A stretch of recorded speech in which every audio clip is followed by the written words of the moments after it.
I'm Tommy Salmons. This is year 0. I'm going to keep this one short. Last night I sat down with Gord and Reed, and we were talking about trucking, what their last few weeks have been like, the protests, the convoy, the possibility of one in the U.S., and just kind of a relaxed bullshit session. You kind of get to hear us, how we chat with each other, and kind of a behind the scenes kind of deal, and it gives you a good input on how we view this whole scenario and the types of things that we're talking about behind the scenes. So, without further ado, man, enjoy it. No ads, no nothing. Just enjoy the show. Sweet. All right. I'm here with 2 of my favorite truckers. Reed Coverdale. What's up, dude? Not much. How you doing tonight, man?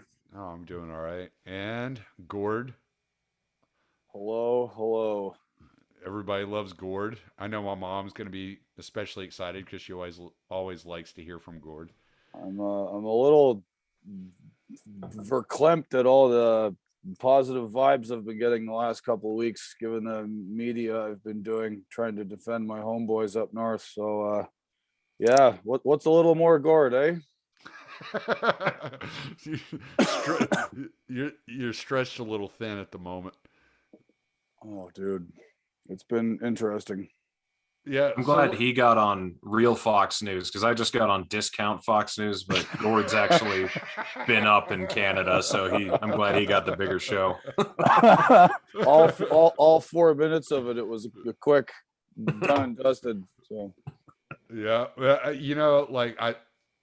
you told me about it, so I went and I told my mom about it. My mom was like, "When?" And I was like, "Okay, I'm waiting to find out. I don't know exactly when," because my mom, she just loves anytime I chat with you, and so I told her when, and she was like, as soon as your segment was over, she's texting me, "He was fucking amazing," and I was like, "That's awesome."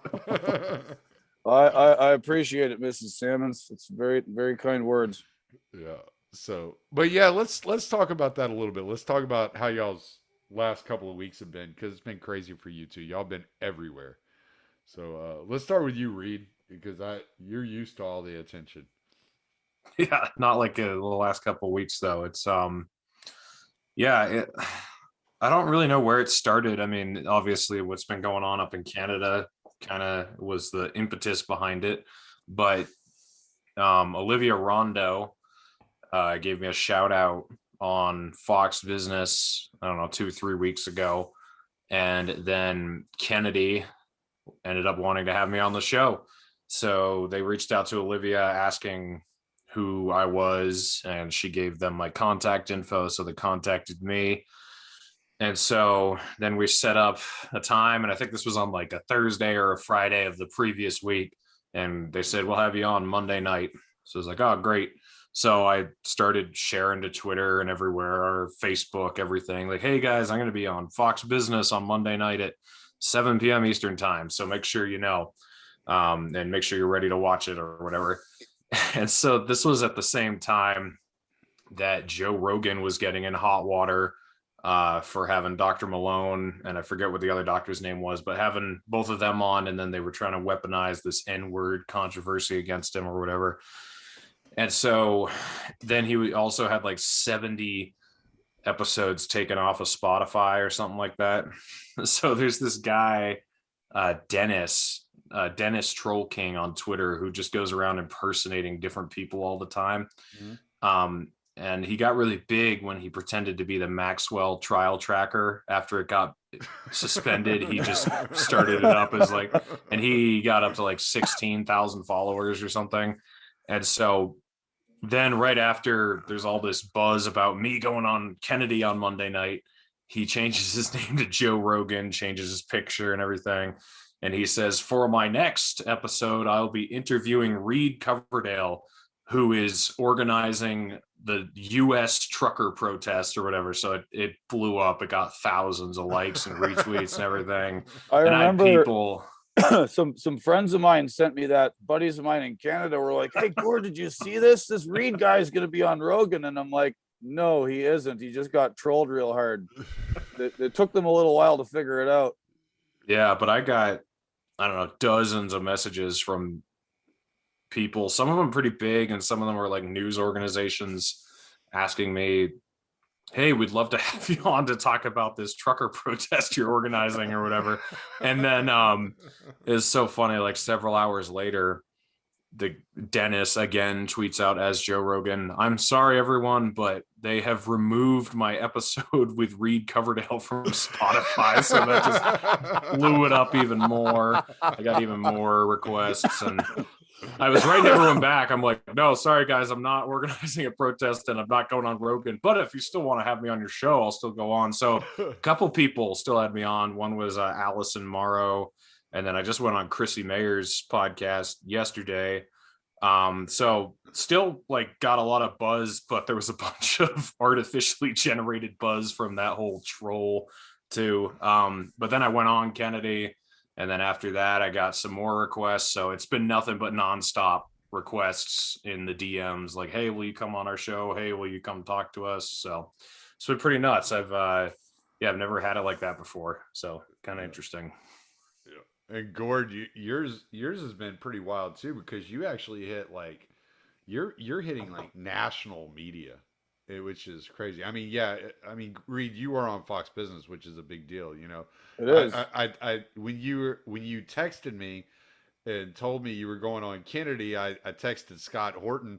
I was like, "Hey, dude, this is badass. Reed's gonna be on fucking Kennedy on Monday," and Scott goes, "No shit, me too." Yeah, he was right behind me. But yeah, so you've been contacted by, you've written a couple of op-eds for Newsweek, and you went on Laura Ingram's show. So kind of give us a feeling, because you're not a public figure. Reed and I are kind of put ourselves out there, and you do to an extent. But I mean, I'm sure you weren't prepared for all this. No, not at all. I mean, you know, I got bounced off Twitter last year on a targeted hit because somebody either associated me with Amy Therese through What's Left, or they didn't like what I was saying about the trucking business. And I was off Twitter for a while. And then I came back, and, you know, I just want to talk about trucking and bitch about the government. You know, that's it. Those are my two things. And somehow the trucking stuff met up with the Freedom Convoy, and because I'd been on a few podcasts and written a couple things already, this lady at Newsweek was asking for anyone that knew anything about what was going on in Ottawa, and I volunteered, and I wrote this article, maybe not so much about the Freedom Convoy, but about the media nonsense going on in the smear campaign against my fellow truck drivers. And it went crazy. It sort of ended up everywhere. And last Friday, I'm sitting at home, and I get this email at noon, and it says Fox News urgent. And I thought it was spam. Open the email, and it's literally someone saying, "Hey, we're producers for the Ingraham angle. Would you like to talk to Laura about your Newsweek piece and about this announcement from Doug Ford about the provincial declaration of state of emergency?" And I'm like, I had to think about it for a minute, because it's like half the fucking country hates Fox News and Laura Ingraham, and a lot of people I'm related to hate Fox News and hate Laura Ingraham. And I knew there was going to be some trouble, but at the same time, you know, that's a pretty big megaphone to be able to get out there and say, "Hey man, my truckers are all right. What you're hearing in the media is garbage. And there's a lot of other stuff going on here in the background," you know? And I said my piece, and then my phone didn't stop. My phone blew up all weekend, good and bad. And then my Twitter account got suspended because the people that did the drive-by hit on me before reported me. So I don't get the DMs anymore. I have people sending me Telegram messages and emails. "Hey, Gord, can you talk to this person? They want to have you on your show." And I'm like, "Who are they?" Well, I don't know how I've evaded the ban, like, because I'm only one character off of what I used to be, and now I've been on Kennedy, and they still haven't gotten me yet. I don't know what that's all Well, about. I think my problem is I was on this show What's Left a couple of times, and the co-host is this crazy Australian Marxist lady named Amy Therese, and she got banned off Twitter for some offhand comment about Elizabeth Warren, and she gets under the skin of all these like Dems and shit libs here in the US. And there's literally her other co-host Oliver was telling me that there's these groups of people that literally are vigilantes at Twitter for free. They have like Discord server channels and fucking spreadsheets with screenshots, and they like maintain lists of all these people who've been bumped, and then they kind of roam around Twitter to see if they've come back and then report them. They're like these fucking leftoid vigilantes trying to keep anybody they don't like off Twitter, and somehow I ended up in their crosshairs. Yeah, I've been in their crosshairs too with it's mostly like the Twitter APAC lobby, because of the people I've associated with. But it was like a few days after I made my new account, they were already after me, but they didn't get me. So I don't know. Well, I think the thing for me with, you know, the Fox News thing and then getting bounced off Twitter was a week and a half before I had been called by the RCMP. So there's this there's a subunit Well, within hold the on. RCMP. Not everybody in the United States knows what that means. So Okay, so the RCMP means Royal Canadian Mounted Police. It's like federal level cops, right? Federales. it's the Mounties, is Yeah, what the we Mounties. commonly. So there's a subunit within the RCMP who would be analogous to the Secret Service. They're responsible for protecting Justin Trudeau. And then within that unit, there's another subunit whose job it is to chase down online threats made against the prime minister, or what they consider threats. And apparently they're overwhelmed.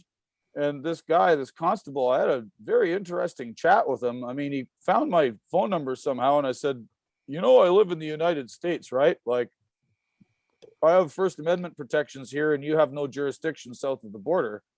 He goes, well, yeah, but we're still supposed to call people that we've identified as a potential threat against the prime minister. And I go, threat? Like, shit posting is a threat? Like, everything is. Did we pause? Yeah, something happened, but I think that was still you coming through Reed's speaker. Okay, sorry. So anyway, I says to the police officer, like, so is you consider shit posting a threat, like just some rando on Twitter like me? And he goes, well, some of the images you posted underneath the prime minister's tweets breached that threshold for what we consider a threat. And I said, well, you do know, like, I said to him, like, you've heard of 4chan and 8chan and like the places where the real dingbats are? And he goes, oh yeah, I know all about that. And I said, what are you bothering me for? He says, well, I would just like you to stop. Like, the fucking cops, like, over and above all this other stuff that's happened with Trudeau, it is flailing around in his like totalitarianism in the last 72 hours. He's expending Canadian taxpayer resources on having police officers chase down people that criticize him online. Like, this is fucking bizarro world, man.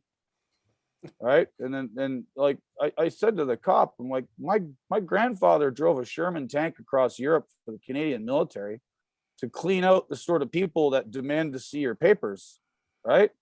What's this guy doing? He's turning Canada into a papers please society and a biomedical surveillance state. Like, I'm not standing for this.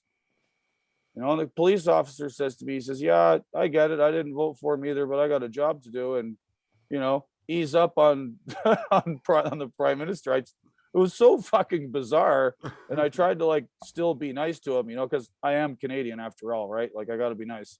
So anyway, that happens. Then the Newsweek article comes out. Then I end up on Fox News, and I think I've been on like 8 or 9 podcasts in the last week. I've just, fuck, man, it's just nuts. This story has captured the imagination of the entire world, and anybody with any connection to it is now like a hot media item. Tommy Well, knew both of us before we were famous, so I did. Happily, I happily knew both of y'all before y'all were famous. I will never treat you any different. You're still a couple of scumbag truckers as far as I'm concerned. no doubt about that. My favorite compliment. Yeah, I just changed my name on Twitter to, instead of Reed Coverdale extremist, it's Reed Coverdale truck driver now, because that's more of an insult. So Well, it's funny. I have been doing some more writing, and there's this piece that I've had like circulating in my head for a few months, maybe even a year or two, and I haven't quite got around to writing it. And this guy who runs a website or a blog called I Am 1776, sort of dissident writers and various weirdos right there, and he contacted me and said, I think I asked to submit something to him once a few months back before all this shit started, and I hadn't heard from him in a while. And then the Freedom Convoy kicked off, and he asked me, he says, do you have anything to say about this? And I'm like, yeah, I've got tons to say. And he says, well, and I explained to him this older idea I had about sort of making a medium length essay about like the war on truckers and how, it went from being Smokey and the Bandit to whatever it is today. And he accepted my pitch, and I wrote it, and we spent part of the day today editing it, and it should be going live tomorrow. That's great, because like I'm thinking like with the breaking news tonight, which we'll touch on here in a minute, that I'm actually going to fast forward this episode, and I'm gonna go ahead and release it tomorrow. Okay, wow. Yeah, so I'll definitely get that link as soon as it's available, and I'll put it in, because this topic has become so time sensitive. There's so much happening so quickly, and I'm watching it and I'm going, okay, I know what they're doing here. I know what they're doing here. Well, I understand why they're doing this, but then there are certain things that I'm just like, I don't get it. Why are you doing that? Yeah, I made a joke to Gord earlier because the interim Ottawa police chief came out and said, we're going to take measures that you've never seen before. And I'm like, well, after I'm thinking to myself, I'm like, well, they tried taking the diesel, they call it gas, but they keep saying that. It pisses me off. It pisses me off too. I'm like, that's why I actually tweeted out the other day. I'm like, yes, take the gasoline. That's really gonna hurt the truckers. Like, go ahead. Like, just they're taking the quote unquote gas, and then this one lady comes out, Harvard professor comes out talking about slashing tires. Oh my God. Yeah. But she wants to slash tires and arrest the truckers so they can move the trucks. And I was like, okay, like you're a genius. And then so like my first thought was, this guy's talking about we're going to come out with measures you've never seen before. I'm like, what are they going to put boots on the rigs? Like, I mean, well, they've the measures against the trucks remain to be seen, but what's gone on in Ottawa in the last few hours has been very concerning. Yeah. They've arrested two of the leadership of the Freedom Convoy organizers. I heard there were 4 arrests made. The only name I was able to gather was Chris Barber. Is that correct? Mm-hmm. Yeah, Chris Barber and this woman named Tamara Litch, who sort of got famous as being the lady who organized the GoFundMe. Okay. And she's been working very closely with the Freedom Convoy organizers this whole time, and she's become kind of a semi-public face of it. So she's been arrested. Barber, I don't know who the other names are. The City of Ottawa and the RCMP and various other police forces that have been brought in to assist have set up 100 different checkpoints around the perimeter of downtown Ottawa, and they're trying to prevent people from coming in. And yeah, this is snow monkey totalitarianism. It's very concerning. Your buddy did get out of there? Yeah, so my friend Tim, who was parked on Wellington Street for basically 2 weeks, when that executive order was invoked on, or the Emergencies Act was invoked on Monday, he saw the writing on the wall, and he felt like he just needed to get out of there because he didn't want to lose his truck, and he was hooked to another buddy of mine's trailer from back in Alberta, and he boogied home. Which, on the one hand, I've been having a few discussions with people about strategy, and even Jordan Peterson weighed in on this. He's like, you guys have made a good effort here. Maybe it's time to regroup and do something different rather than be in Ottawa. Not every retreat is a loss in the totality of the war. And like I say, my friend Tim decided to retreat, and it's looking, I don't want to comment on anything because who knows what happens tonight, right? Like, everything's moving so fast. Right. And what do I know? My business is not strategy. I'm just a fucking Yahoo with an opinion. But this invocation of the Emergencies Act has literally turned Canada into a totalitarian state. Like, your rights are not what you think they are, and Trudeau is rounding up his political enemies and throwing them in fucking jail. Like, this is Venezuela level horseshit going on up there right now. Yeah, I think the strategy thing is an important point, because especially like if you're just, I know you're actually talking to real people, but a lot of the people I deal with are the Twitter mob, and they just want to see something happen. And well, it's entertainment for them, Yeah, exactly. Like, they're not even doing anything. Most of them haven't even left their house. They're just tweeting from their computer about, what they want to see happen. But I don't know, protests and all this type of stuff have real world consequences, and you got to figure like you said, strategy.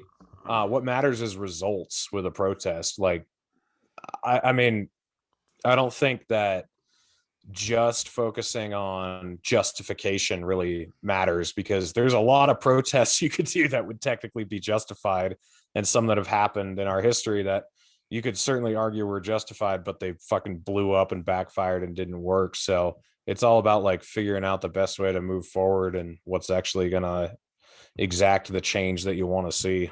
So, well, one of the things I've been thinking about is, like, Tim Pool has been saying that, all right, yeah, they absolutely have the right to block the streets and to protest the way they're protesting.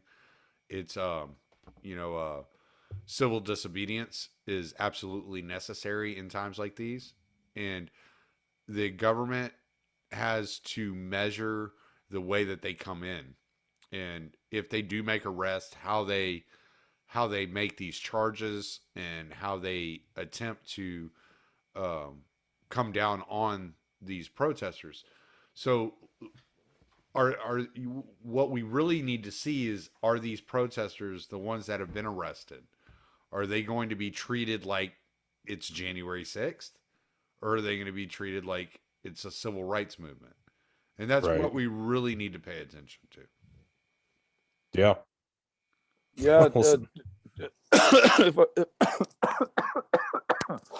If I may, pardon me, I've developed a bit of a cough here the last few days. You've been talking too much. Oh my God, your voice is like, shut up, dude. Just shut up. Oh, I've lost it a few times and had to get it back. But yeah, Trudeau and his inner circle of people and these media nabobs in Canada have literally tried to meme this January 6th North thing into existence. Yeah. They've seeded the narrative that, like, these barbarians are gonna storm Parliament and cause all this violence, and they're all Nazis, and nothing of the sort has taken place. And Trudeau just keeps doubling down on it, like, as if this is some mortal threat to the nation, which is why he invoked the Emergencies Act. And it's like, what's the emergency? A bunch of guys parked on the streets of Ottawa trying to, like, protest and get their voices heard, and they've set up a community kitchen, and on Sundays they have inflatable bouncy castles, and techno ravers show up, and partiers from all over the world, all over the show, and everyone's waving flags and in love with each other and hugging and saying, it's time for Canada to move forward from the COVID-19 regime. And Trudeau's acting like, we've been fucking invaded or something. it just boggles the mind. The doubling and tripling and quadrupling down of this fucking midget, makes me angry. Yeah. So what? Or sorry, go ahead, man. Oh, I was gonna say no doubt. I'd be pissed. It pisses me off too watching it. I was on the phone with Gord earlier, and we were talking, and I made a comment to him. I was like, "What are these things these elites don't fucking stand, or is the working class? They don't understand our mindset, and they think that anybody that disagrees with them is an extremist, and it's like, no, we just live in a completely different reality than you do. We are not cushioned in this bubble wrap, of wealth the way that you are. We're down here experiencing real life. Yeah. What I was going to ask Gord is if Trudeau sticks to his guns and keeps digging his heels in. I know Alberta was looking like it was going to be rolling back some of the mandates and stuff. Is there a possibility that there's going to be like a free state project in Canada, basically, just in a province of Canada? Or well, if there was going to be one, it would be Alberta. Alberta and Saskatchewan are pretty based, as the kids say.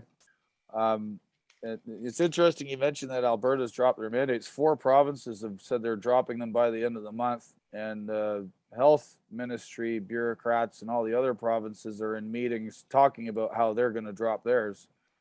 So the fact that Trudeau just won't let this go, like there has to be something else going on here, man. Like he's like a rabid dog. Is it all just symbolic at this point? Because if everyone's talking about rolling back, in provinces and the health administration, is he just trying to save face politically? Is that what this is all coming down to at this point? Or? I mean, maybe, but like, there's not much face left to save for this guy. The last few weeks of just, the no face and no clothes on this emperor. You know what I'm saying? Yeah. The thing I'm watching is from the perspective, and y'all both know I've been like on this fucking trail for a long time, like sniffing this shit out, is the ESG standards. And I'm looking at it, and like one of the things that I read, and I've talked about it, and I don't think I've talked about it enough, but I've talked about it a couple of times, is one of the major things they ask for is is public health, under social justice, right?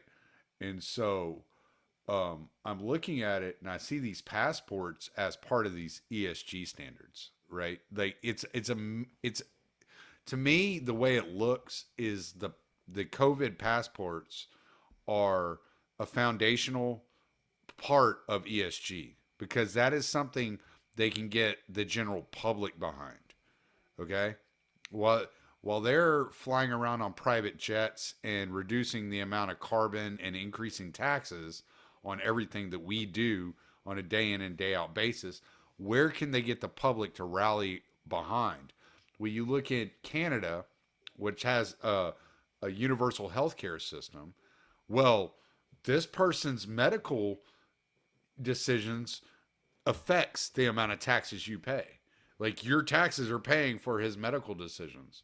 So now, like it's not just his personal decisions. It affects everybody within the country. And so it gives them a place to foundationally lay in and say, okay, we can really lean in on the health portion of the social justice. And without this, then we're not going to have the passports. We're not going to have the track and trace system. And that they are really depending on that to be in place and to remain in place so that they can like move these ESG standards down to the average person. And so when you look at like the freezing of the bank accounts, this goes right along with the ESG system. You look at like what happened with Operation Choke Point under Obama, whenever they were freezing the bank accounts of gun manufacturers or known porn stars, and in saying that, oh, well, this is not a legitimate way of earning money. And what they're doing is they're weaponizing private industry. So they're using public emergency measures to weaponize private industry against regular people in order to move forward these standards that they see necessary. Yeah, well, you've seen this with, like, pardon me for one sec. You saw this with the Biden administration trying to offload a lot of their COVID stuff onto employers, and then he got smacked down with the OSHA stuff, right? Right. Because the government understands that they're limited by things, especially in the US with the Constitution and various other things. But like what they're trying to do is subcontract out all of their plans through their corporate buddies in the quote unquote private sector to do all their dirty work for them, you know? And it's like it's just one more piece of evidence that what free market, like the corporation and the state now are basically one and the same. And I know you guys are all libertarians, and I probably consider myself one at one point too, but like, we can't walk blindfolded into this thinking there's some distinction that's worth a difference with this shit anymore. You know what I'm saying? Yeah, I don't think either of us would disagree with you on that one. I mean, well, I guess it was, when did I release that episode, Gord? When I started questioning the term libertarianism, was that 2019? I guess it was. Yeah, it's been a little while. It's been a while. And like part of my thing is a lot of these libertarians like to hand wring and sit on their thumbs, right? And I'm like, Yep. You're not what you say you are what you do. And so I'm more about action, right? Which is kind of why I had adopted the term agorist for quite a while. Now I don't even really label myself anything because I just don't think it's useful. No, it isn't. It's pointless. Yeah, it just puts a target on my back. Yeah, I'm at the Libertarian Institute, but so are some of my best friends. So what? Like I love those guys. So but yeah, no, you are an accumulation of everything you've done in your life, and you're not just this one thing, whether it's an ideology or your worst mistake or whatever. Yeah, there's so much more that goes into being a person. And when you start buying into these labels and painting yourself into this corner in this two-dimensional way, it allows people to treat you as less than human. So I've kind of abandoned that whole talking point of calling myself a libertarian for various reasons. yeah, it gets annoying. I mean, because if you call yourself an atheist or a libertarian or a Christian or a Republican or whatever, then against your own will, you are giving whoever you're talking to ammunition to describe you in their own way, however they want to. They have all these attributes that they'll attach to whatever label you've decided to use. Right. So like I used to have some of those labels in my bio, and I realized what a mistake that was, because then they automatically think all these things about you, and then you have to spend this whole time undoing it. So yeah, I mean, it's unfortunate. Like the name of my show is two labels, Naturalist, Capitalist. So from the beginning, I'm already having to describe away what that means and undo whatever whatever assumptions people make. But we're kind of enslaved to that no matter what with the English language to an extent. Like you can't completely escape it. But I agree, like trying to stay away from labels as much as you can is a good idea. I see how people weaponize them. And I'm just like, no, a person is a totality of their entire existence. They are not just this one thing. And sure. And people that cling on to that one thing as if it's their entire existence, I feel bad for, because it's like, you don't have anything else. There's nothing else.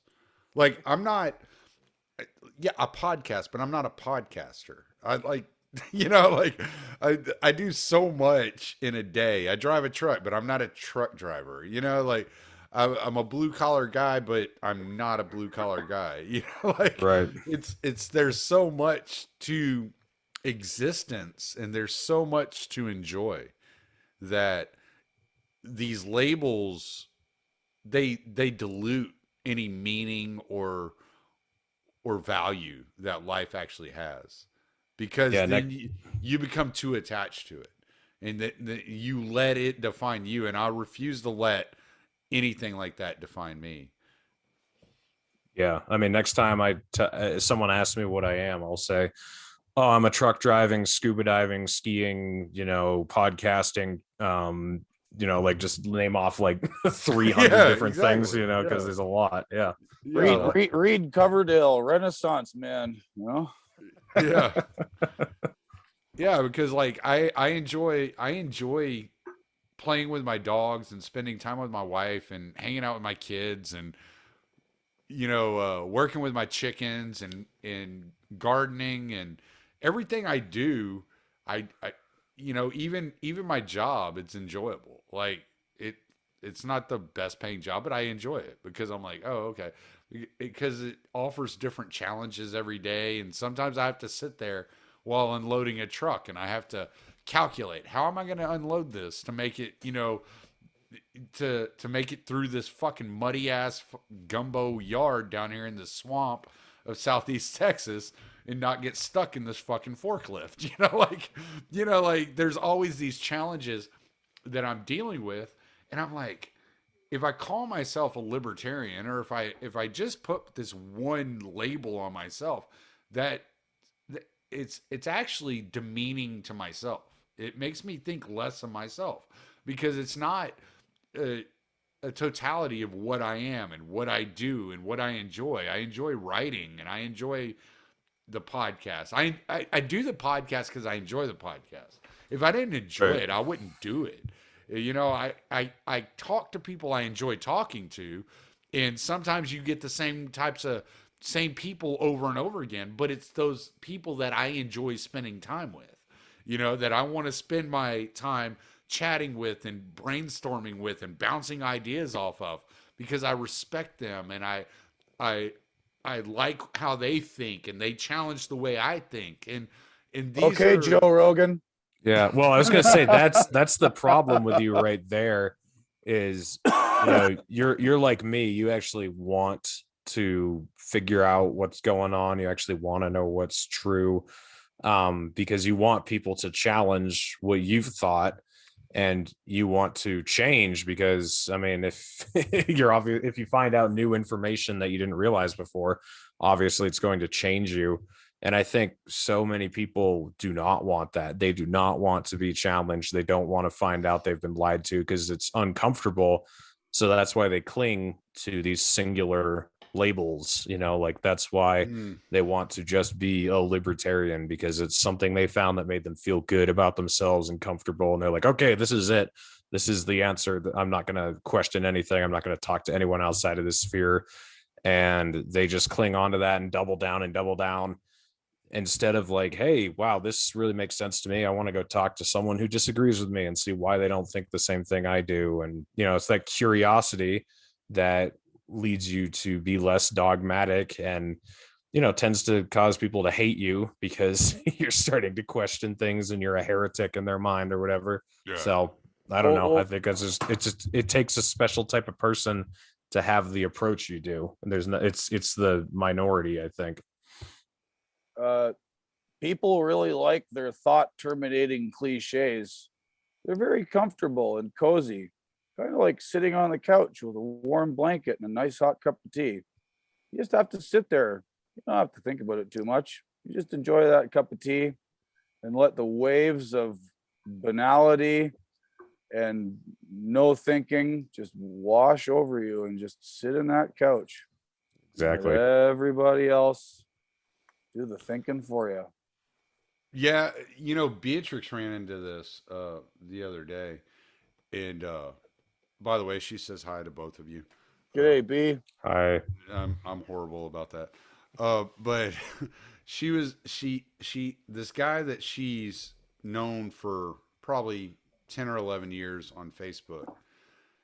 He lives in Canada. He was calling all the truckers that are protesting racist and white separatists and yada yada yada. I mean, just any typical hyperbolic ad hominem you could think of, it was coming out of his mouth. They were all Like I Nazis. said, thought terminating cliches. Exactly. You hear them and you turn your brain off. Exactly. And Wait, Gord, I got one quick question. If you're an ethno-nationalist in Canada, doesn't that mean you want to physically remove like 6 people? Like 6 Eskimos up north? Well, Canada's had pretty high immigration, and it's actually a legitimately very diverse society, mostly in the cities. Out in the countryside, it's still Ukrainian and Scots, Irish, whatever. And then in Quebec, it's descendants of French. So, right. It's interesting. One of the things that a lot of people in the media missed, they made all this noise about the swastika guy who, there's video of him. He's basically a Fed. He's glowing so hard you could see him from Pluto. So we can just dismiss that. And then there was one gentleman with a Confederate flag with like a rig superimposed in the middle of the stars and bars. And people don't understand, if you're not from Quebec, a lot of other Canadians don't even understand this, is that subgroups within the Quebec nationalist movement have appropriated the Confederate flag as a symbol of secession because they don't feel like they're part of Canada and they feel like they want to have their own country. I have no opinion on that. I don't have anything to say about it, but it's just interesting how the Canadian media, who are forever navel-gazing lint analysts that want to like pick apart every single little minutia bit of information about Canada, refuse to acknowledge the fact that Quebec separatists for decades and decades have used the Confederate flag as a symbol for their own purposes. For this freedom convoy thing, that's been memory hold. That guy's a racist, and that's all you need to think about. Well, I saw that and I just laughed because I was like, it's fucking Canada. Like, what the fuck do they know about the South or the Civil War? Like, what is this? The North is going to rise again? Like, Get it right, Tommy. It's Le Nord. En français. Le Nord. So do you guys, are some people in Canada wishing the War of 1812 had gone differently and we've been successful in our invasion? And, let's go deeper. Let's go to the Battle of the Plains of Abraham, where the English took over from the French at Quebec City. I'm kind of thinking maybe the English should have been defeated and this whole place should be French. I don't know. I heard a guy the other day say that he was part of the SFM, and it was on Viva Fry's live stream, and Viva Fry was like, what the hell's the SFM? He's like the small French minority. I was like, that's funny. Well, Quebec could have fucking solved all these issues if they had just joined the other 13 colonies in the Revolutionary War. That would have been an interesting play. Yeah. So what do we think is going to happen going forward? I think that you're going to see much more of the same. There's going to be a lot of bluster, very little action. What little action is going to be taken is going to be symbolic, like arresting a couple of organizers, while the rest of while hundreds of people stand around listening to music and dance in the snow. It's just I don't think it's going to be much going on. I don't know. So in case you didn't know, when the Emergencies Act gets invoked, and this is the first time it's been invoked, it used to be called the War Measures Act, but then they rejigged it in the 80s and called it something else. It still has to go through Parliament. So the Prime Minister has the privilege to invoke it, but under the rules, within 7 days, it must be voted on in Parliament and then if it passes the House, then it goes to the Senate, much like a bill passes in the United States. So apparently, so there was some discussion about the invocation in Parliament today. Apparently, they're going to vote on it tomorrow, and then the Senate hopefully next week, if it does pass Parliament tomorrow. If it doesn't pass, if it gets killed in Parliament, then it basically immediately gets dissolved, and we go back to square one where we were on Monday morning before the act was invoked. Can you explain a little bit of Canadian politics to us? Sure. All right, so like the way that they do it here is they'll send a bill to, like, let's say the Senate writes up a bill, right? And they put it up for vote and they approve it. Then they send it over to the House to get approved. And the House doesn't like it. So they send it back to the Senate to be amended and to vote on it. Right? So do they do the same type of deal with like something like this? In Canada? They do that. They do that with normal bills, but because of the sort of, well, it's called the Emergencies Act for a reason. I guess it's an emergency.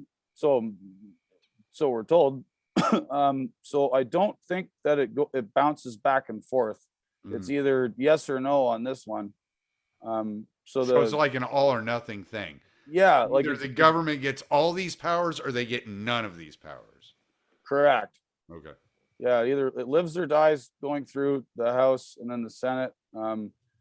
It's assumed that it might pass the House because the Liberals are supported by the New Democratic Party, the NDP. Remember that under the parliamentary system, we have a few more parties, and Justin Trudeau does not have a majority within his own party, right? So he's only got like 33% of the House. Yeah, and it sounds like he's losing in Parliament too. Every day that goes by, more and more MPs on all sides of the aisle are like, this is nonsense. So it remains to be seen whether it passes Parliament tomorrow. I'm hoping that a few members of the NDP grow a pair and realize the precedent that would get set by allowing this to go on, given that it's a naked totalitarian power grab and has nothing to do with public safety whatsoever. I'm hoping some members of the Bloc Québécois realize this, because the Bloc tends to also support Trudeau. I believe the Conservative Party of Canada will across the board vote against it. What happens next is, like I said, if the other smaller parties withdraw their support from Trudeau, it dies. If it does pass and then it goes to the Senate, well, that's another roll of the dice. We'll see what happens in the Senate. But I don't want to play the speculation game on that because I really don't know. Well, he's made a couple of big errors, and I saw a video today where like it was like over half of Parliament were booing him like openly to his face as he was speaking because he attacked some lady who happens to be Jewish as supporting Nazis. Yesterday, yeah. So yeah, I mean, they were debating. They were debating in the House, and Trudeau made some flippant comment saying, well, the Conservatives can stand with those who wave swastika and Confederate flags, and they can stand with all those racists. And this woman rose on a either point of order or point of privilege. I think her name was like Thornhill. No, that's the name of the riding she represents. Oh, okay. Yeah, but anyway, she's a descendant of survivors of the Holocaust. And so she basically said, I demand an apology from the Prime Minister for insinuating that I would stand with Nazis given my heritage, and I demand an apology for the entire House. This is unacceptable behavior. And he fucking walked out, didn't answer her. Like, where's the leadership with this guy, man? He's a bug. Justin Trudeau is a fucking bug. I'll leave it at that before I Fed post. Yeah, I think this is I think this is how you win long term, though. Like, I've been very impressed with how this whole thing has gone. I know when I had you on the show the other day, I was telling you I was amazed there hasn't been any violence or any property destruction or anything. Zero. But Zero. Well, there was that Exactly. There was that one guy that that ran over those people, but he was Antifa. So Oh, in Winnipeg, yeah. Somebody drove their SUV into the crowd. That seems to be a thing now across culture for Yeah, no whatever kidding. reason. So this you guys picked that up from us. yeah, way to go. Thanks, America. Keep that You're shit to welcome. yourselves. But yeah, so this wait until they figure out what Louisiana protesters do. What's that? Fill me in. I don't know anything about Louisiana. I've only driven through there like 3 times. Hey, well, I mean, one of the most viral sayings in Louisiana is always "Nothing says loving like kissing cousins." So.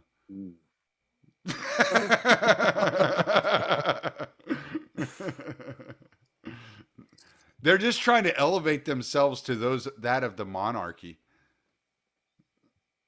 The Canadians? No, the Louisianians. Oh, okay. Yeah. Okay. Yeah. Them Following Cajuns, suit. Yeah. Them Cajuns like say, well, it works for the king and the queen. Why not for us? Yeah, that's a good point, though, if you think about it. Like, well, Tommy, you would know the historical connection between Cajuns in Louisiana and Canada, correct? I do too. The Yep. French, yes. Chasing them all the way down the river till they end up in Louisiana. Yeah, that starts from Acadia, right? Acadia is the original word. Yeah, and then I was telling Beatrix the other day, it was funny, down when I was in high school in Katy, Texas, there was a guy, he was from Canada that transferred to our school, and his last name was in Canada Hebert, and that's how he pronounced it, Hebert, Hebert. In Louisiana, it's Hebert. It is. En français, it would be pronounced Hebert, correct? Yeah, he pronounced it Hebert. Yeah, so it was the Acadians who were displaced when the British took power in Canada and pushed them into the United States, and then we pushed them down the river into Louisiana, right? Isn't that basically the outline of how that happened? Yeah, I'm not 100% sure on all the details, but yeah, they're called Cajuns because they were from Acadia, which is a particular region of the province of New Brunswick. Yep. And I think a bunch of them were also from Nova Scotia. The New Brunswick component of all those people were very, very French. In fact, when I was in Ottawa a couple of weeks ago, I saw the Acadian flag. The Acadians fly their own flag, and you see it in New Brunswick. And I saw it being flown by a few people at Parliament Hill. It's the same flag as France, except with a little yellow star up in one corner. Yep. Well, there's a whole section of Louisiana that's considered Acadiana. Yeah. You know, so, and that's pretty much where I'm from originally. I'm from the Lake Charles area, so Calcasieu Parish. So. Well, hey, if they ever kick their fascist government in Canada, you got to come visit New Hampshire sometime. We can take a little drive into New Brunswick and go check out all those historical sites. It's pretty interesting. Yeah, I'm hopeful that the COVID regime ends and the vaccine requirements and testing and all the nonsense at the border ends. It's probably going to, because sooner or later, you know, the supply chains were already stressed before COVID, and now they've took 30,000 truckers out of the mix and they can't replace them. You know, I have a couple of owner operator friends on Twitter who are sending me screenshots from load boards in the week when the Ambassador Bridge was slowed down and all that. Some of the loads were paying $20 a mile to go from like the Midwest up into Toronto. Holy shit. Yeah, it was getting a little bit out of hand, eh? And a friend of mine who's the daughter of a trucking company I used to work for, I guess they're saying this is the best times they've ever had. They're just swatting the work away, and they name their price for everything because the market's been unnaturally constricted by this and all the controversy around the mandates and whatnot. There's just not enough trucks going back and forth across the border between Canada and the US right now. And if you're moving, you're making a shit pile of money at the moment. Yeah. Yeah, I'm interested to see how this takes place here in the United States. I've heard they're actually gearing up in Barstow, California right now. Supposed to be leaving Barstow on February 23rd is what I heard. Yeah. That's what Newsmax reported, and I was like, all right. So tell me, Tommy, I have not heard anything unless it's on social media, but do you hear truckers talking about anything like in Not here. I mean, no. I work Yeah. for a company and it's all local shit, so we're not really interested in getting involved in all that shit. I mean, I've had a bit of a hard time coming by solid info on the American Freedom Convoy as well. I mean, the only guy I know who has a name his name's Brian Brace. He's been on a couple of shows here and there, and he had a Twitter account and he's on Getter. But like he never answers DMs or messages. Like I've tried to like say to him, hey, you know, my name's Gord. I support you. I'm from Canada. How's it going? What's happening? Anywhere I can find any news. And he's too busy organizing. He's not actually utilizing his social media, you know, he's just doing his thing. So I mean, I tend to think that it is happening or it's gonna happen. Now, how big it's gonna be and what impact it's gonna have, I couldn't tell you.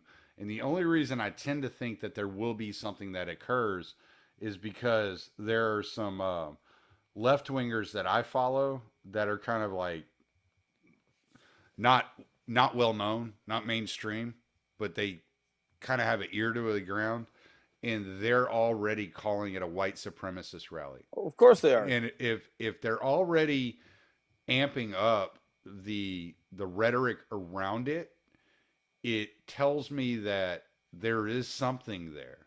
I just don't know what it is. I haven't like I said, Newsmax reported there's the People's Convoy, quote unquote, is leaving Barstow, California, February 23rd, and shuttling to DC. All right.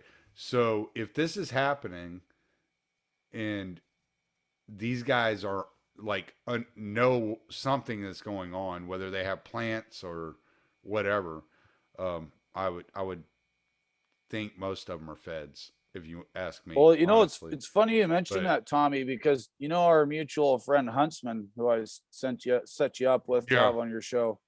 He's a strategy and he's a logistics guy, and he's very well thought out, and he understands how a lot of things work. And he sent me, before I was removed from Twitter, he sent me a DM saying, you know, do you know anybody involved in the planning for the American convoy?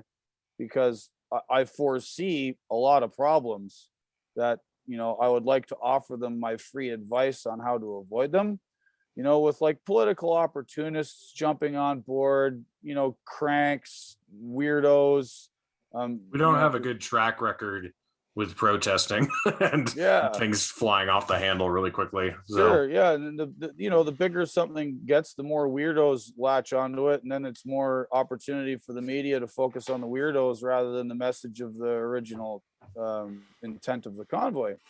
And you know, and Huntsman made some good points about all this stuff. And like I said, I've been trying to hook him up with this dude, and I was unsuccessful at the time I got kicked off. So I don't know anybody personally that's organizing, but I will tell you this, like, and I'm sure Gord, you know this as well as I do. I'm sure you've heard the rumblings too, Reed. I've been driving a truck for 20 years. Gord, you've been driving for what, 25 years now? Yeah, about that. Yeah. Ever since I started driving a truck, there's been a conversation that's always kind of floated around because of the abuses that truckers abstain. Like they just like continue to bombard us with bullshit constantly. That there's always been this conversation of we could shut down this entire country in a week if they don't fucking watch themselves. Mm-hmm. And then it never happens. No, it never happens. But it's like the conversation always goes about like how far do they have to push us before we actually come together and do something? And if there's a significant amount of owner operators that have decided that they've been pushed to that limit, you're going to see massive disruption in the supply chain beyond anything that you could expect. Yeah. And I mean, I went out the other day and I bought like $300 worth of meat because, and I don't even need it. I just put like some meat in my freezer. I don't even need to do that because I can survive on what I got here. But like, I told everybody I know, I'm like, go buy some gas, have 10, Oh, you froze 15 up, Tony. gallons. Was that? Oh, I said you froze up there for a half second. I'm sorry. Sorry to interrupt. Oh, no, no, no. But I've been telling people like go buy like 10, 15 gallons worth of gas and get you some meat and get you some of the necessities, some of the stuff you need to survive. Because if this does happen, then there's going to be a lot of pain that's going to be coming your way. And you don't understand how much you depend on truckers. Like, you just don't understand what it is that truckers do for you. Yeah, I mean, you've probably seen me getting into it with some of these like Boogaloo Boy retards on Twitter who are just like wanting this to happen. And I'm like, you guys don't get it. This is not what you want to happen. This is like a last resort sort of deal. Like, I mean, for us, for the truckers, like we know how to survive. Like we've been used to it the last couple of years. I've been in tons of towns where there's no fucking food to eat or anything because Yeah. the supply chain's already been having enough issues. But all these morons who just want to see something exciting happen, it's like, hey, buddy, I'd be getting ready for this if I were you. You know, if you actually are egging this on and want to see it happen. And but you're right. Yeah, it'll be way worse than Canada. You know, if something big happened here, is way much more more people of here.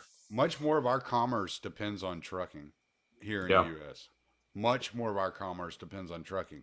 So I said it the other day, I was like making fun of a guy. I was like, but if you have soft hands, like you're not going to make it. You're not going to enjoy this at all.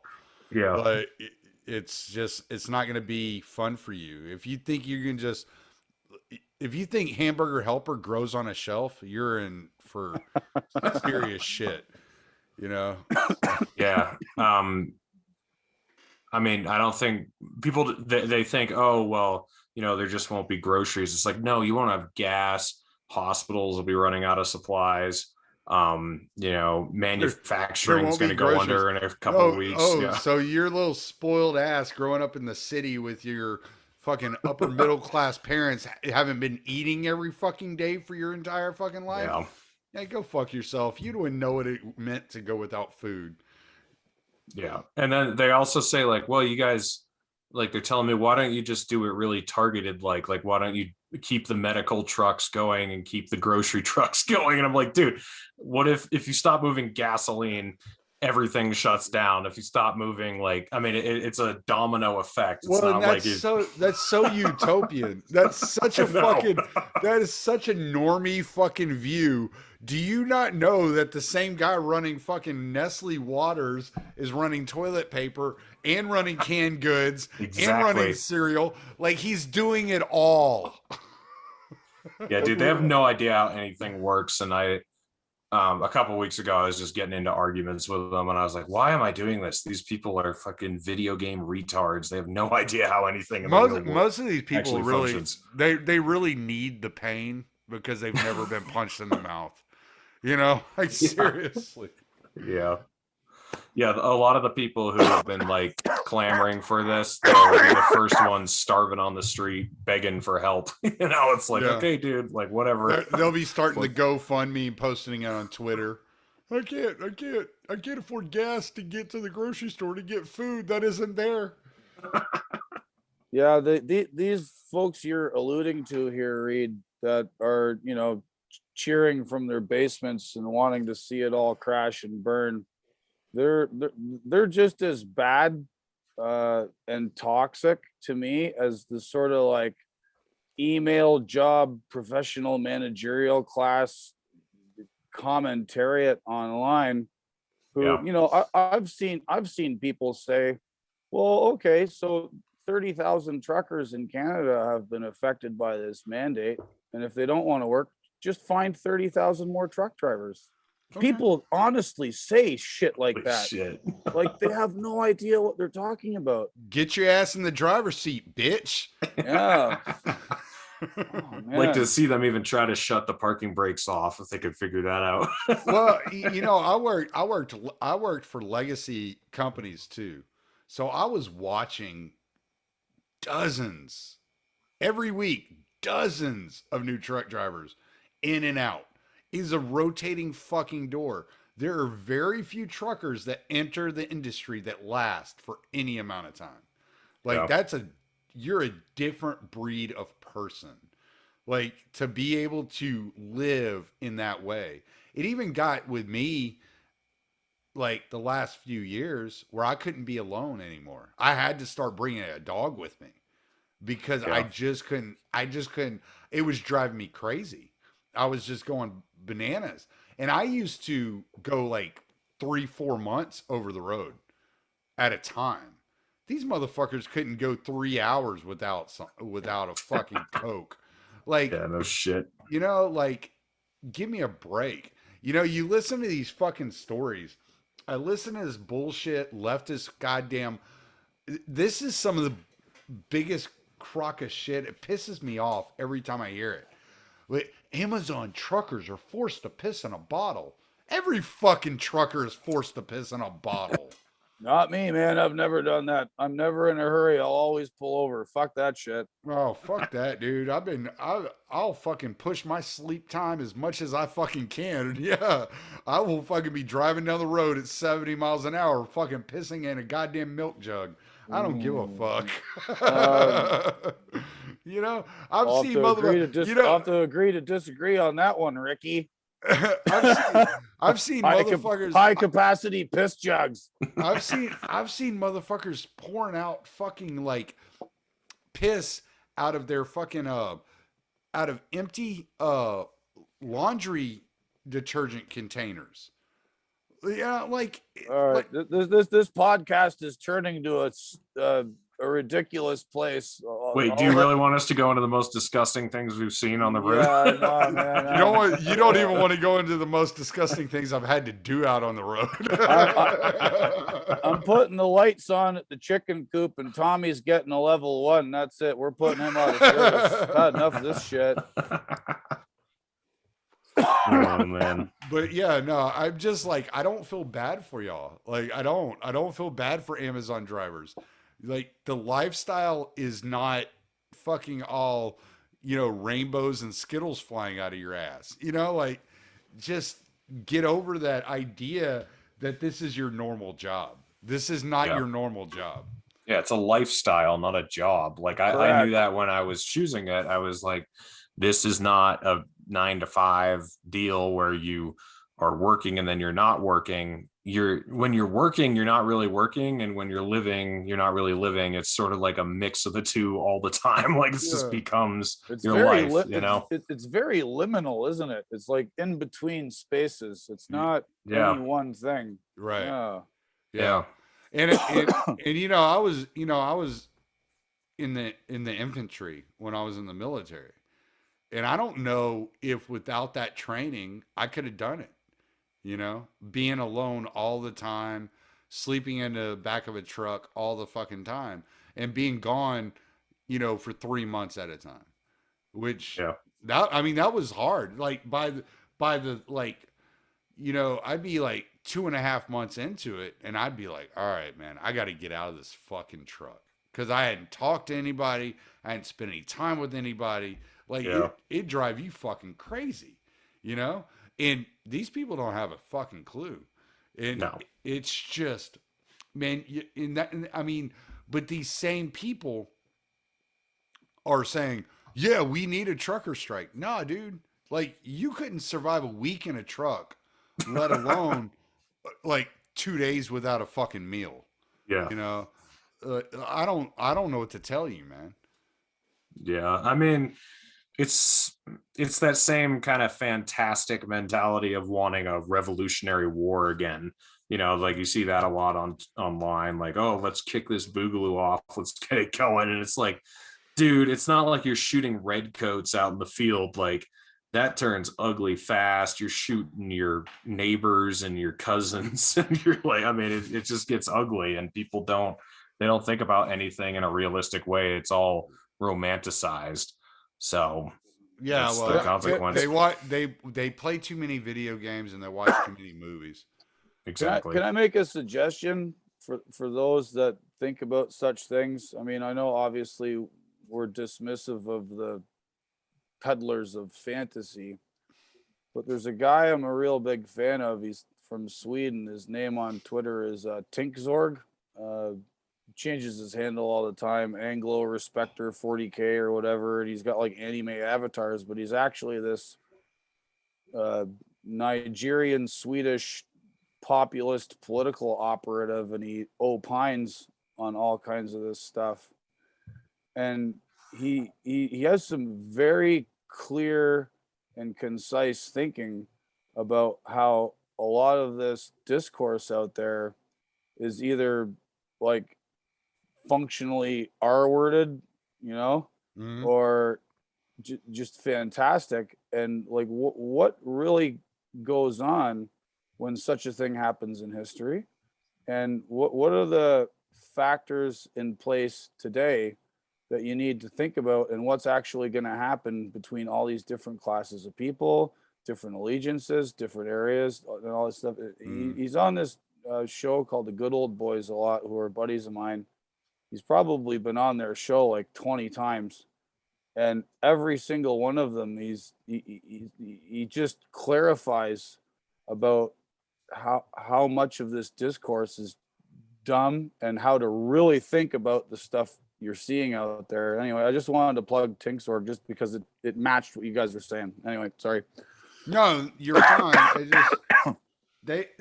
These people don't realize that the people they love and they care about are going to be hurt so badly. Not only that they're going to be hurt, but the people they love and care about are going to be hurt.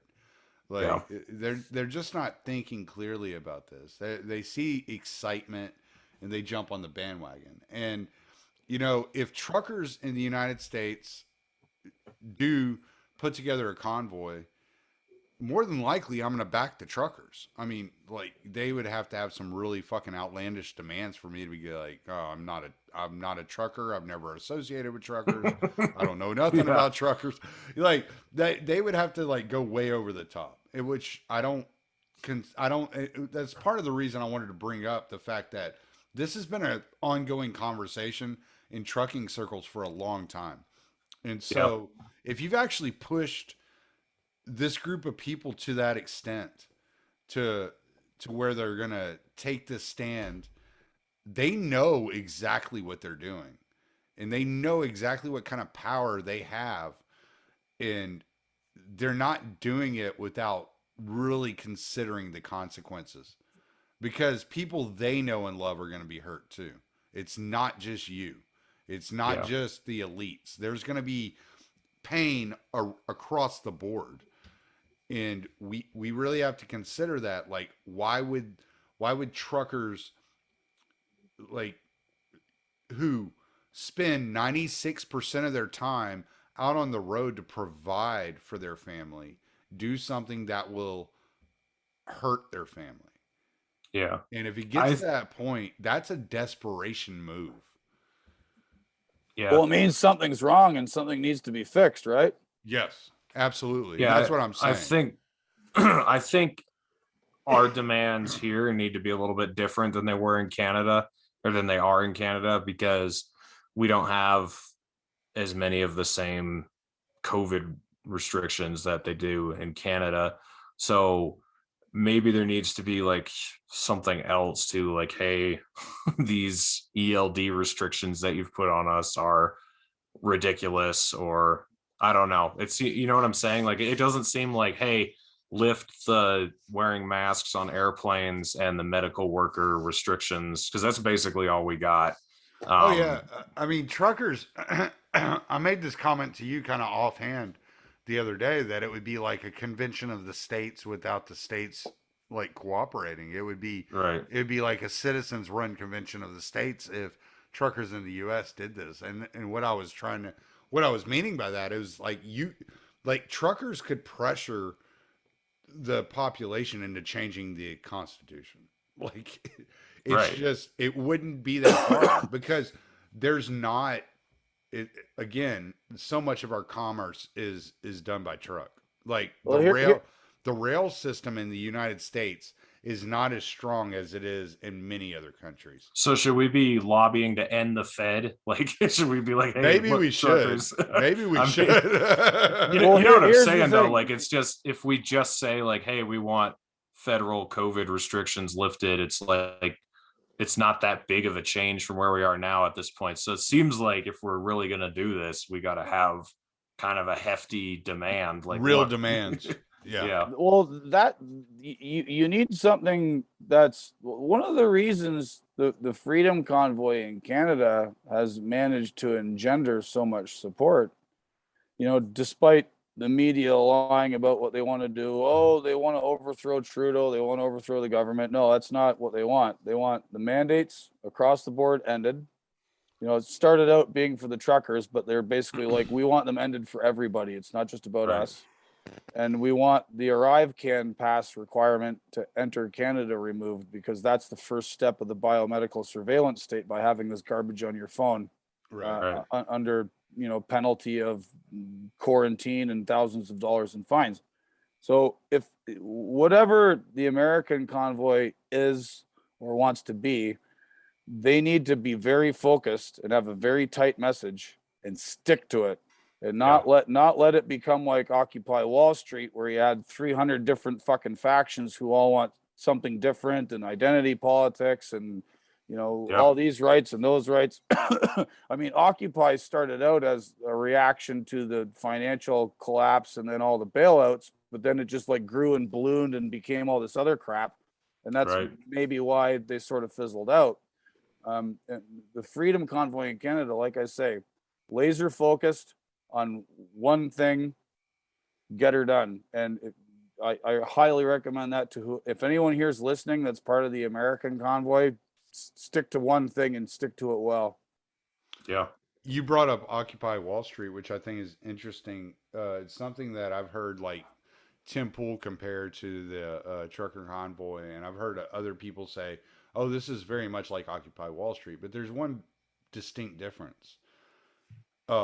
The people that are that have organized the convoy in Ottawa were in a position they had put themselves mentally in a position where they could not be taken over by radical groups and the message being changed. So you're absolutely right that like really precise messaging is super important. Because that was one thing that happened in Occupy. Like radical groups infiltrated Occupy, and the messaging went all over the place because of that.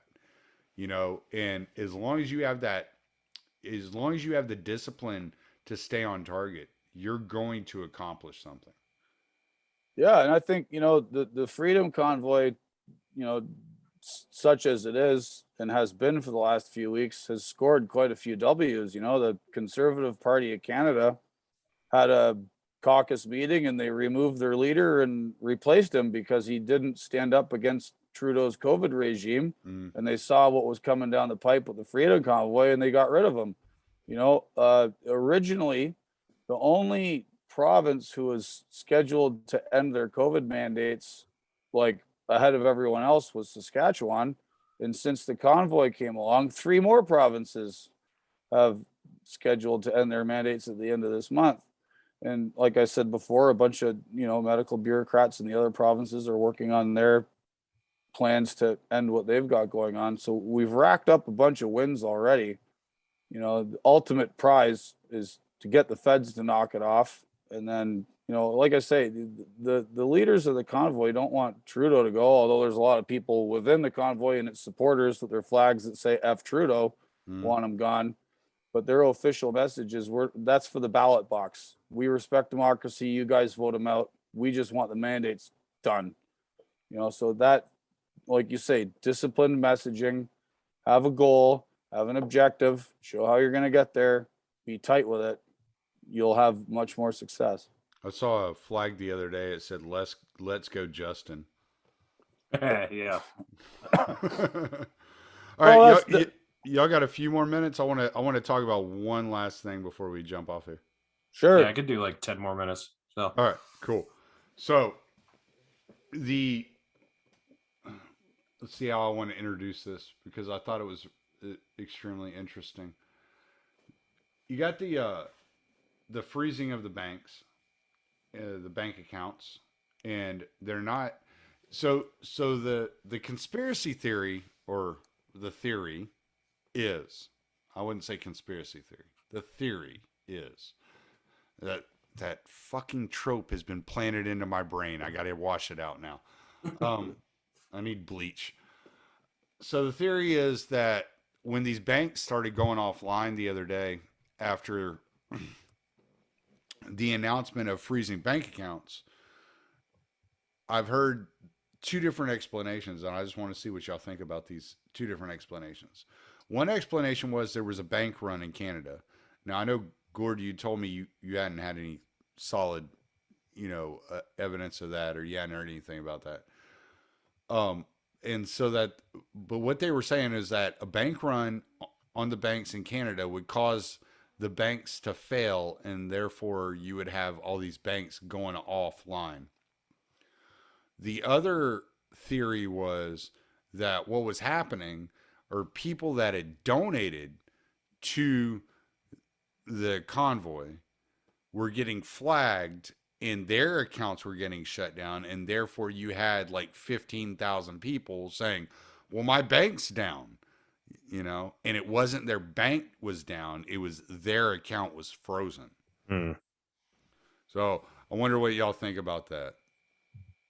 I'm going to have to, I don't know if Gord has any inside info on this, because I have no idea which one's true. I wish I had some inside info on it. I don't, and I don't want to speak on the banking system because I know very little about that. I did hear about these problems with the bigger banks and their systems going down. My dad called me the other day. My dad still lives in Canada, and he donated money to the Freedom Convoy, as I did. And he said, I'm actually scared that they're going to come and shut my fucking bank account down because these punk hackers released my name. The government knows that I donated money to these guys, and they're now an enemy of the state. Are they going to shut my bank account down? Like my father has a legitimate worry since the invocation of the Emergencies Act that he's going to be shut out of the financial system. Right. That's a fucking problem. Yeah. So whether or not the hows and whys of, banks going down, technical stuff, I don't know, but there's a lot of people who are shit scared of this. Earlier today, I had to go and meet my sister for lunch. My younger sister lives not too far from me.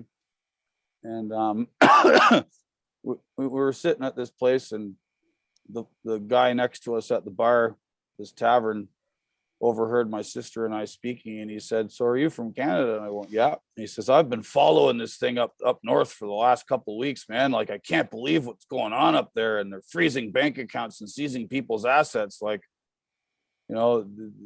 Americans are aghast at what's happening up north, and as many Canadians are.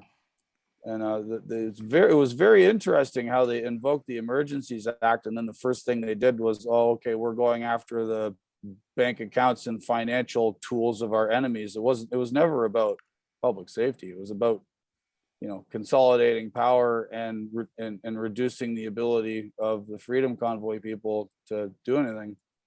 I'm wondering if either of you know what percentage banks have in cash backing of accounts, like what actual physical paper money. It's got to be like, I don't want to put a number on it because I have no idea, but it's got to be extremely low. Yeah, it's about 10%. 10. Well, in the U.S., the law is they can loan out up to 90%. Okay. Yeah. So they only have to hold 10. They only have to hold 10% of your of what your account actually says. Yeah. So if there were a run, it would be a catastrophe. Yes, it would destroy the banks. I mean, that's what happened during the Great Destroy a lot of Depression. people too, though.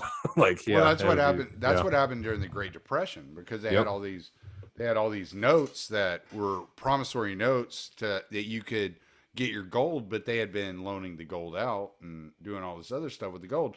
So when people started panicking and ran on the banks, they didn't have the gold to pay the people back. But yeah, Right. It would be funny, we're all worried about the gold standard. It would be funny how much more restraining it would be if we even had to just have a paper standard. Like if you had to actually physically print off 7 trillion paper dollars, like that would take a while.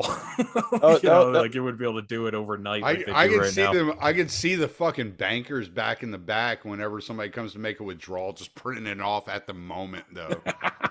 You know what it would take? It would take a few logging trucks to haul some pulp to the paper mill for them. That's for sure. Yeah, Yeah, man. It might be good for the economy in the long run. Yeah. Yeah, then a stimulus package does more than, just printing on or just digitally raising the money amount. You actually have to hire people to move the pulp and shit. Yeah, exactly. Oh, Yeah, but no, I thought that was interesting. I mean, those are two of the theories, and it doesn't mean those are the only possibilities. Just two theories that I've heard out there about what's going on with those banks and why they went offline. And I was like, if there is a bank run, it's going to cause a lot of problems. And it's not going to just be for Canada. It's going to be for America too. We're eventually going to feel it because people are going to start they're going to see that, oh, Canadians couldn't get their money? Like, what the fuck's going on? And they're going to start hitting their banks, I mean, and then there's like TD Bank, and that's in the States. That's a Canadian bank, I think. It is. Yep. Toronto Dominion Bank. Yep. Yeah. Yeah, what was that? TD Ameritrade or something like that is down here. They're an investment. They're an investment house that's part of the TD group. Yeah. A bunch of Canadian banks. So when the 2008 crash happened, because American banks were overextended with all these nonsense instruments and bogus garbage, this is where possibly some regulation helped. There was laws in Canada with fiduciary laws on the financial system that prevented banks from getting involved in that crap. Mm-hmm. So when all of this damage took place in the American financial system and crushed, hundreds of banks, all the Canadian banks were left standing, and they came in and bought a bunch of them and just incorporated to them. So there's like TD Bank and Royal Bank and all these Canadian banks that like are all over the place in the US now, thanks to the 2008 crash. Well, I mean, they came out and they told us, they admitted that they printed $5 trillion, right? And then after a Freedom of Information Act, it's found out that it was actually $29 trillion. And they were sending trillions of dollars overseas to overseas banks to bail them out too. Wow. So, yeah. It's a total fucking nightmare what's going on. Now they've been doing what, $1 trillion a month for like 2 years. Like, I don't know. This can't go well. And people wonder why there's inflation. Oh, it's because of corporate greed. Didn't you hear? Absolutely. Yeah, I mean, the corporations just weren't that greedy a couple of years ago. Well, actually, they just I suddenly think had a surge of greed. Well, Kyle Kalinske, he explained it, and he told me it was because COVID caused lockdowns, which disrupted the supply chain. And so the supply chain is the cause of inflation. And that as soon as the supply chain evens out, inflation will be gone. That's what the leftists are telling me. And how many followers does that fucking goof have? Too many. A lot. Way too many. Yeah. No. Thanks to Joe Rogan, god damn it. Yeah, they should all. Maybe we should cancel Joe Rogan. Yeah, dude, I made that point. I forget what podcast it was. Like, if you want to be mad at Joe Rogan for normalizing certain views, then be angry for him having Dan Crenshaw on his show and making him out to be a good person or whatever. Yeah, you Like, want to cancel him for something? Cancel him for that.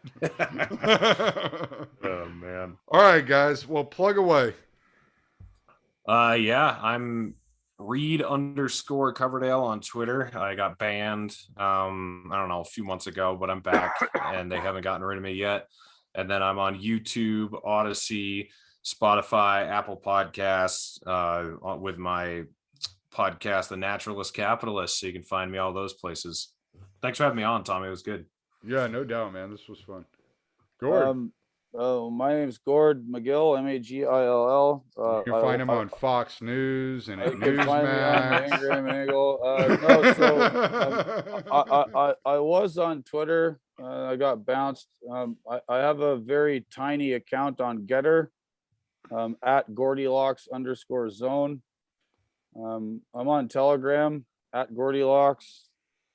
Just punch my name into your nearest favorite search engine, be it Brave or DuckDuckGo or something like that. And I've done a ridiculous number of podcasts in the last couple of weeks. I've published a few articles from Newsweek to the American Conservative to little tiny blogs you've never heard of. And I'm going to keep shouting from the rooftops about the righteous cause of my Canadian road warriors.